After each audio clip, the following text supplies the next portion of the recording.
Hey everyone, welcome to the deep dive. Great to be here. So, you're likely on that journey, right? Trying to level up, especially in your 20s, 30s, maybe beyond. Hmm.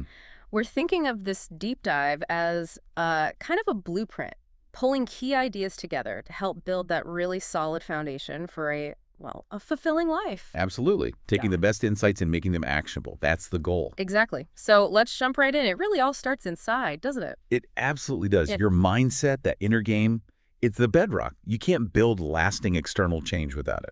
Okay, so key point one, master your mindset and inner game. This feels fundamental. First step. Radical self-awareness. Seriously. You've got to know yourself. Strengths, sure, but also weaknesses, your core values, what really triggers you. How do you actually do that? Well, journaling is huge. Not just diary entries, but really digging deep, asking tough questions, Hmm. and getting honest feedback from people you trust. That can be eye-opening. Yeah. Feedback is tough but necessary. Okay, what else in our mindset? The growth mindset. This is huge. Shifting how you see challenges, failures. They're not, proof you're stuck. Right, they're learning opportunities. Instead of I failed, it's more like Okay, what can I learn from this? Mhm. Exactly. It reframes the entire experience. Less blame, more growth. and that naturally leads to resilience, I guess. Totally. Resilience isn't about never falling down. It's about how you get back up. And you build it by actually facing adversity, not avoiding it, and developing ways to cope. Okay. And dealing with that inner voice, the critic. Yeah. Self-compassion is key there. Recognizing that negative self-talk for what is just thoughts, not facts. Treat yourself with some kindness. Acknowledge insecurities, sure, but don't let them run the show. It's strength, not weakness. Makes sense. Okay, moving outwards a bit.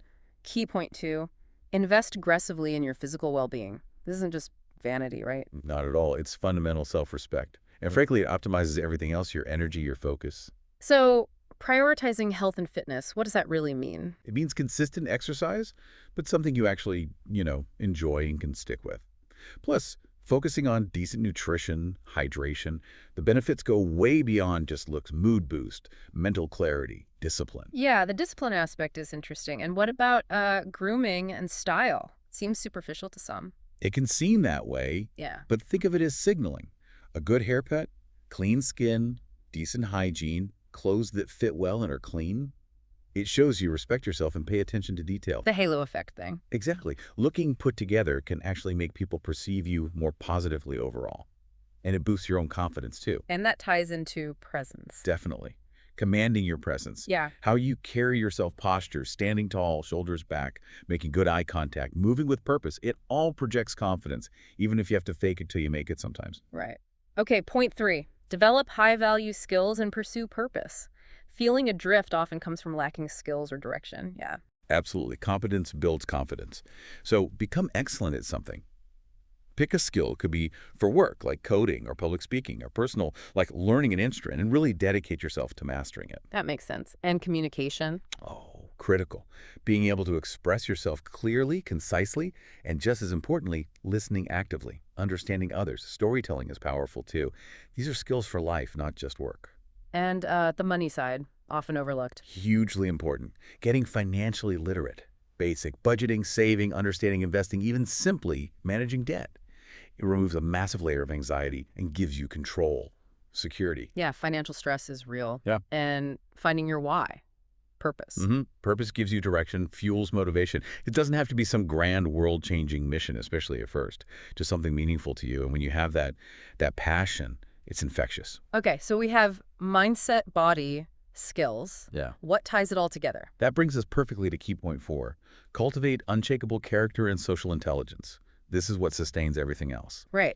Skills get you in the door, character keeps you in the room. So integrity first. Non-negotiable. Being honest, reliable, principled. Doing what you say you'll do. Your word has to mean something. And how you treat people. Tells you everything. Practicing universal kindness and respect. Not just to people who can do something for you, but everyone. How you treat service staff, strangers. That's the real measure. And empathy. Deep empathy. Trying to genuinely understand someone else's perspective, validating their feelings, even if you completely disagree. It's about connection, not just agreement. And finally, how does this play out in relationships? It's about building healthy habits, being supportive, not controlling, avoiding toxic patterns like manipulation or constant criticism, Basically, fostering relationships that lift everyone up. So you can really see how these four mindset, well-being, skills, and purpose and character, they all interconnect. They reinforce each other. Exactly. It's a holistic system. And look, this is a journey, right? Not a destination you just arrive at. Absolutely. It takes time. Be patient, be persistent. Yeah, focus on becoming someone you actually respect. If you do that internal work. The external transformation follows. It really will change your life. Well, that wraps up this deep dive. Thanks for joining us. Keep doing the work. It pays off.